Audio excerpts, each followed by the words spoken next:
तो अभी आप लोग 12th क्लास में आ गए हैं और आप सब दोस्त शॉपिंग के लिए जा रहे हैं कुछ नोटबुक्स और पेन्स लेने के लिए।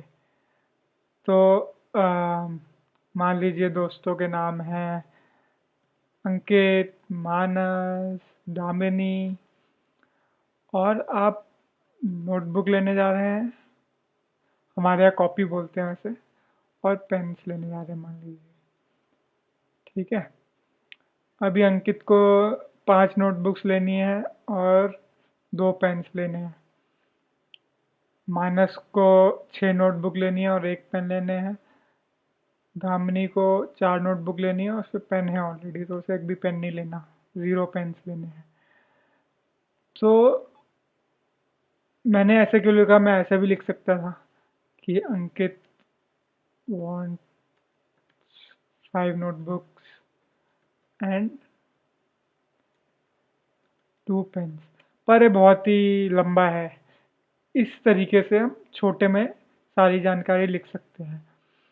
तो इस इस तरीके से जो जानकारी लिखते हैं इसको बोलते हैं मैट्रिक्स। मैट्रिक्स टेबल फॉर्मेट में होती है। तो ये एक आपकी टेबल बन गई जिसमें हर एक बच्चे को कितने नोटबुक और कितने पेन लेने हैं वो हम इसमें क्विकली देख सकते हैं। तो जो हॉरिजॉन्टल है, तो जहाँ अंकित की जानकारी है इसको बोलते हैं रो।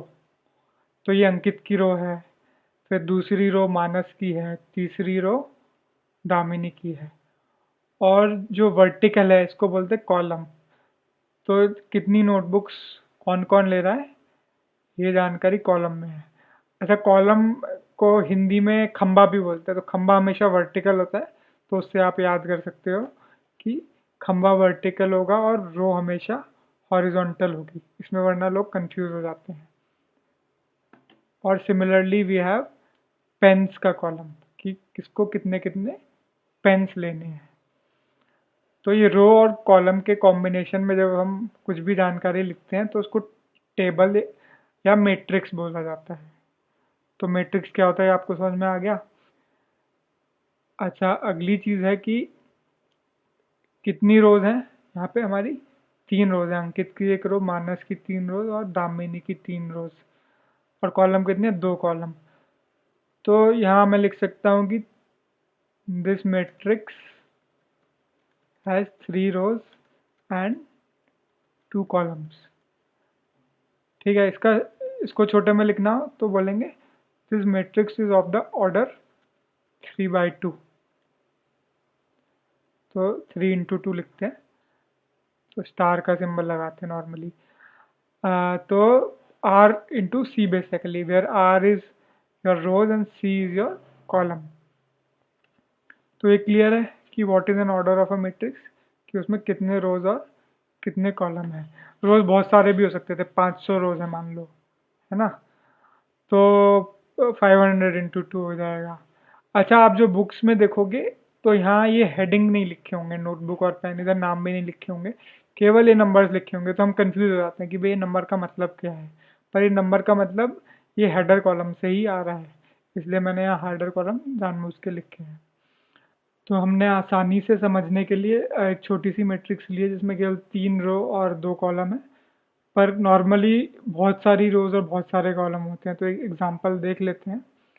तो ये सिमिलर मैट्रिक्स मैंने बनाई है जहाँ 500 बच्चों की डिटेल है कि उनको कितने नोटबुक और कितने पेन चाहिए। हो सकता है कि स्कूल आपके लिए ऑर्डर कर रहा हो और किसी वेंडर को ये ऑर्डर भेजा जा रहा हो कि हमको इतने नोटबुक और इतने पेन चाहिए।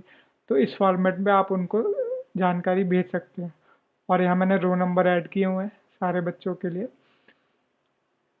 तो जैसे कि अखिला जॉर्ज को 6 नोटबुक और 1 पेन चाहिए। तो ऐसे हम किसी भी बच्चे की जानकारी यहाँ देख सकते हैं।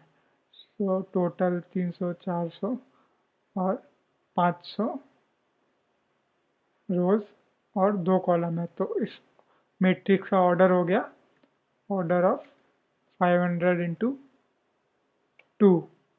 तो ये जो नाम है और ये जो हेडर है ये मैट्रिक्स के ऑर्डर में नहीं आएंगे, ये मैंने एक्स्ट्रा डाले हैं। जो नंबर्स हैं केवल वो मैट्रिक्स के ऑर्डर में आएंगे। जो रो नंबर है वो भी मैंने एक्स्ट्रा डाले हैं। तो केवल ये वाला data will determine the order of the matrix. तो इस इंट्रोडक्टरी वीडियो में हमने देखा कि मैट्रिक्स के क्या क्या फ़ायदे हैं, उसको कैसे छोटे वर्जन में डेटा लिखने में यूज़ कर सकते हैं, और मैट्रिक्स का ऑर्डर क्या होता है। अभी और इसके बारे में डीपर जानकारी अगले वीडियो में देते हैं।